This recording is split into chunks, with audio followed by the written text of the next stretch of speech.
Okay, this is night pages 90 through 97. If you remember, let's see, they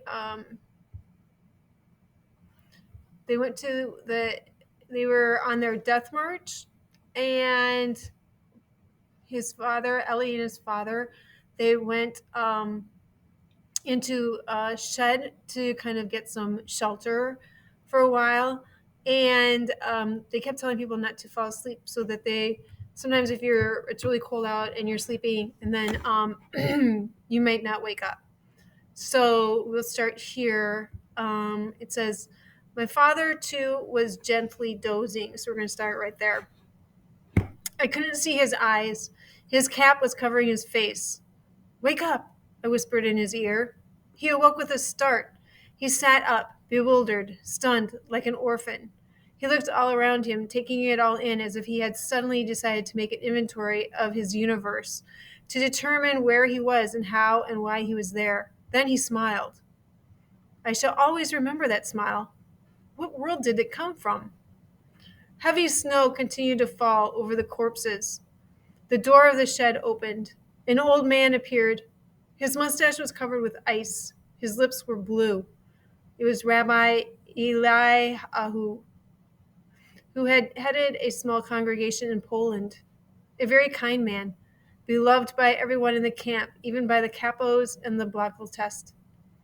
Despite the ordeals and deprivations, his face continued to radiate his innocence. He was the only rabbi whom nobody ever failed to address as rabbi in Buna. He looked like one of those prophets of old, always in the midst of his people when they needed to be consoled. And strangely, his words never provoked anyone. They did bring peace. As he entered the shed, his eyes, brighter than ever, seemed to be searching for someone. Perhaps someone here has seen my son? He had lost his son in the commotion. He had searched for him among the dying to no avail. Then he had dug through the snow to find his body, in vain. For 3 years they had stayed close to one another. Side by side they had endured the suffering, the blows. They had waited for their ration of bread, and they had prayed. 3 years from camp to camp, from selection to selection, and now, when the end seemed near, fate had separated them. When he came near me, Rabbi Eliyahu whispered, it happened on the road. We lost sight of one another during the journey. I fell behind a little at the rear of the column. I didn't have the strength to run anymore, and my son didn't notice. That's all I know. Where has he disappeared? Where can I find him? Perhaps you've seen him somewhere. No, Rabbi Eliyahu, I haven't seen him. And so he left as he had come, a shadow swept away by the wind. He had already gone through the door when I remembered that I had noticed his son running beside me. I had forgotten and so had not mentioned it to Rabbi Eliyahu. But then I remembered something else. His son had seen him losing ground, sliding back to the rear of the column. He had seen him, and he had continued to run in front, letting the distance between them become greater. A terrible thought crossed my mind. What if he had wanted to be rid of his father? He had felt his father growing weaker, and believing that the end was near, had thought by this separation to free himself of a burden that could diminish his own chance for survival. It was good that I had forgotten all that, and I was glad that Rabbi Eliyahu continued to search for his beloved son. And in spite of myself, a prayer formed inside me, a prayer to this God in whom I no longer believed. O God, Master of the universe, give me the strength never to do what Rabbi Eliyahu's son has done. So if you remember, we've been talking about where Eli loses his faith, and if he still has faith. So maybe he hasn't completely lost his faith here because he's coming up with a prayer. And a prayer to this guy. He says he doesn't believe anymore, but he has to have faith in something to keep going, to get his resilience, to continue to have resilience. There was shouting outside the courtyard. Night had fallen, and the SS were ordering us to form ranks. We started to march once more. The dead remained in the yard, under the snow, without even a marker, like fallen guards. No one recited Kaddish over them. Sons abandoned the remains of their fathers without a tear. On the road, it snowed and snowed. It snowed endlessly. We were marching more slowly. Even the guards seemed tired. My wounded foot no longer hurt, probably frozen. I felt I had lost that foot. It had become detached from me like a wheel fallen off a car. Never mind. I had to accept the fact. I would have to live with only one leg. The important thing was not to dwell on it, especially now. Leave those thoughts for later. Again, if we're looking for examples of resilience, this is an important part where here he's like, the important thing was not to dwell on it. Especially now, leave those thoughts for later.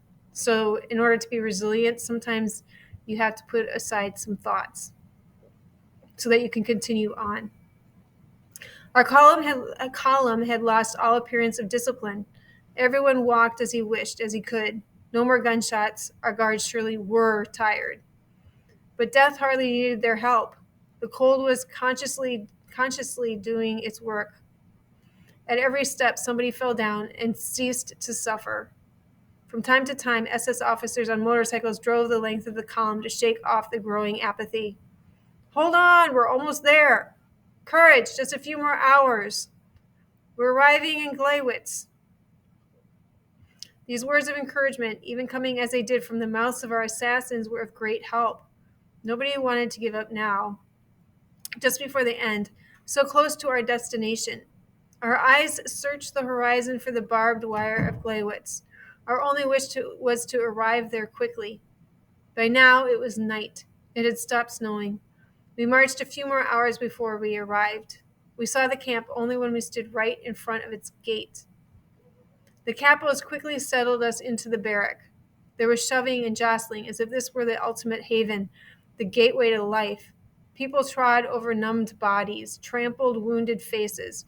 There were no cries, only a few moans. My father and I were thrown to the ground by this rolling tide.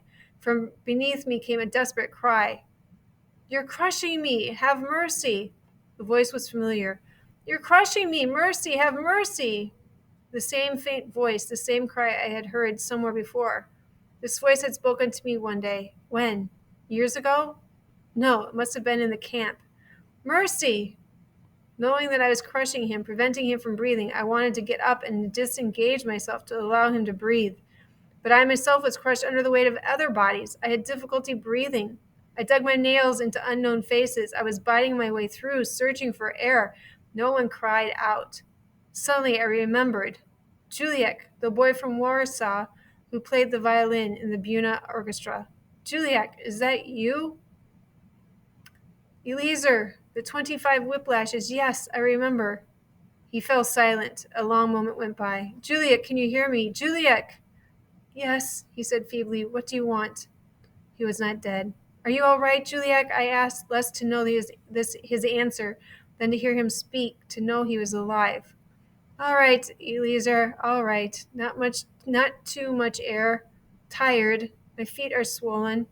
It's good to rest, but my violin. I thought he'd lost his mind. His violin here? What about your violin? He was gasping. I'm afraid they'll break my violin. I brought it with me. I could not answer him. Someone had laid down on top of me, smothering me. I couldn't breathe through my mouth or my nose. Sweat was running down my forehead and my back. This was it, the end of the road. A silent death, suffocation, no way to scream, to call for help. I tried to rid myself of my invisible assassin. My whole desire to live became concentrated in my nails. I scratched. I fought for a breath of air. I tore at decaying flesh that did not respond. I could not free myself of that mass weighing down on my chest. Who knows? Was I struggling with a dead man? I shall never know. All I can say is that I prevailed. I succeeded in digging a hole in that wall of dead and dying people, a small hole through which I could drink a little air. Again, although awful, this is a example of resilience. My whole desire to live became concentrated in my nails. And I shall never know. All I can say is that I prevailed. So he continued to try. He was resilient. He kept trying. and he finally found a small hole through which he could drink a little air. "Father, are you there?" I asked as soon as I was able to utter a word. I knew that he could not be far from me. "Yes," a voice replied from far away, as if from another world. "I am trying to sleep." He is trying to sleep. Could one fall asleep here? Wasn't it dangerous to lower one's guard even for a moment when death could strike at any time? Those were my thoughts when I heard the sound of a violin. A violin in a dark barrack where the dead were piled on top of the living? Who was this madman who played the violin here at the edge of his own grave? Or was it a hallucination? It had to be Juliek. He was playing a fragment of a Beethoven concerto. Never before had I heard such a beautiful sound, in such silence. How had he succeeded in disengaging himself, to slip out from under my body without my feeling it? The darkness enveloped us. All I could hear was the violin, and it was as if Juliek's soul had become his bow. He was playing his life. His whole being was gliding over the strings. His unfulfilled hopes, his charred past, his extinguished future. He played that which he would never play again. I shall never forget Juliek. How could I forget this concert given before an audience of the dead and dying? Even today, when I hear that particular piece by Beethoven, my eyes close, and out of the darkness emerges the pale and melancholy face of my Polish comrade bidding farewell to an audience of dying men. I don't know how long he played. I was overcome by sleep. When I awoke at daybreak, I saw Juliek facing me, hunched over, dead. Next to him lay his violin, trampled, an eerily poignant little corpse. It's another example of resilience. Juliet, for his pulled out his violin and was playing in this situation that was so horrible, and he could have just laid down and died, but he got up and he was playing his violin. We stayed in Gleiwitz for 3 days, days without food or water. We were forbidden to leave the barrack. The door was guarded by the SS. I was hungry and thirsty. I must have been very dirty and disheveled, to judge by what the others looked like. The bread we had brought from Buna had been devoured long since, and who knew when we would be given another ration? The front followed us. We could again hear the cannons very close by, but we no longer had the strength or the courage to think that the Germans would run out of time, that the Russians would reach us before we could be evacuated. We learned that we would be moved to the center of Germany. On the third day, at dawn, we were driven out of the barrack. We threw blankets over our shoulders like prayer shawls. We were directed to a gate that divided the camp in two. A group of SS officers stood waiting. A word flew through the ranks: selection. The SS officers were doing the selection, the weak to the left, those who walked well to the right. My father was sent to the left. I ran after him. An SS officer shouted at my back, "Come back!" I inched my way through the crowd. Several SS men rushed to find me, creating such confusion that a number of people were able to switch over to the right, among them my father and I. Still, there were gunshots and some dead. We were led out of the camp. After a half-hour march, we arrived in the very middle of a field crossed by railroad tracks. This was where we were to wait for the train's arrival. Snow was falling heavily. We were forbidden to sit down or to move. A thick layer of snow was accumulating on our blankets. We were given bread, the usual ration. We threw ourselves on it. Someone had the idea of quenching his thirst by eating snow. Soon we were all imitating him. As we were not permitted to bend down, we took out our spoons and ate the snow off our neighbors' backs. A mouthful of bread and a spoonful of snow. The SS men who were watching were greatly amused by the spectacle. The hours went by. Our eyes were tired from staring at the horizon, waiting for the liberating train to appear. It arrived only very late that evening, an infinitely long train composed of roofless cattle cars. The SS shoved us inside, 100 per car. We were so skinny. When everybody was on board, the convoy left.